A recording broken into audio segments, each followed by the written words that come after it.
Je vais vous présenter maintenant les 4 prochains modèles problèmes dans l'activité bébite mécanique. Donc le modèle E, lorsqu'on active la manivelle du modèle E, qu'est-ce qui se passe? Alors on voit ici que la paille est trop courte. Elle a été coupée trop courte, ce qui fait que quand on tourne la manivelle, puis que le vilebrequin est installé comme ça, la paille ressort. Mais aussitôt qu'on tourne la manivelle plus loin, la paille rentre à l'intérieur pour bloquer et ça empêche le mouvement de pouvoir s'effectuer. Donc là, à ce moment-là, il faudrait changer la paille et ne pas couper la paille trop courte. Modèle F. Alors celui-là, quand on active la manivelle, qu'est-ce qui se passe?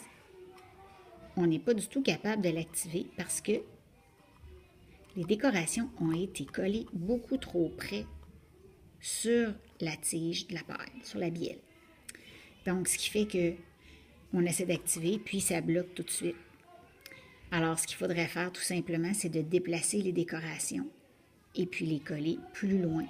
Et ici, on n'a pas une paille très très longue, donc ça va être difficile d'aller déplacer les décorations plus loin. Alors ça, il faut penser à ça avant de coller nos décorations. Il faut s'assurer qu'elles ne vont pas empêcher le mouvement de pouvoir se faire et notre manivelle de pouvoir tourner.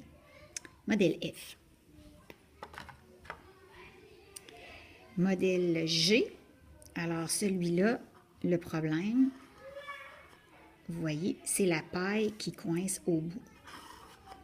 Donc on n'est pas capable d'activer la manivelle au complet, ou parfois on réussit, mais ça frotte énormément.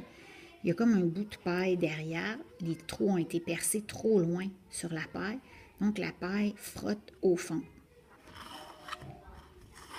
Alors, celle-là, tout simplement, il faudrait repercer les trous pour passer le vilebrequin, mais plus bas. Ou tout simplement, placer notre paille ainsi et venir couper cloc, le petit bout de paille qui dépasse en arrière. Il faut faire attention de ne pas couper trop près, pour pas que les trous ici s'ouvrent et puis que la paille se décroche du vilebrequin. Alors, on peut laisser un petit espace, puis venir couper le morceau trop long de paille derrière. Et puis, ça devrait fonctionner et passer. Modèle G. Finalement, le modèle H. Alors, celui-là, parfois, c'est difficile pour les élèves de le trouver. Quand on vient pour activer la manivelle, on y arrive, mais il faut forcer beaucoup plus que les autres. On essaie de comprendre ce qui se passe. Il n'y a pas l'air d'avoir rien qui bloque. En fait, le problème du H, c'est le trou pour la paille ici, qui est beaucoup trop petit. Ça arrive, ça, par exemple, quand on utilise un poinçon plus petit ou qu'on prend un trou régulier, mais que notre paille est trop grosse pour entrer dans le trou. Parfois, on va forcer la paille à entrer dans le trou, mais ça fait en sorte que quand on vient pour bouger la manivelle, c'est trop serré ici dans le trou. Donc, ce qu'il faudrait faire tout simplement, c'est d'agrandir le trou ici où sort la paille, soit avec une paire de ciseaux, pour permettre à la paille d'entrer et de sortir librement, avec plus d'espace. Voilà!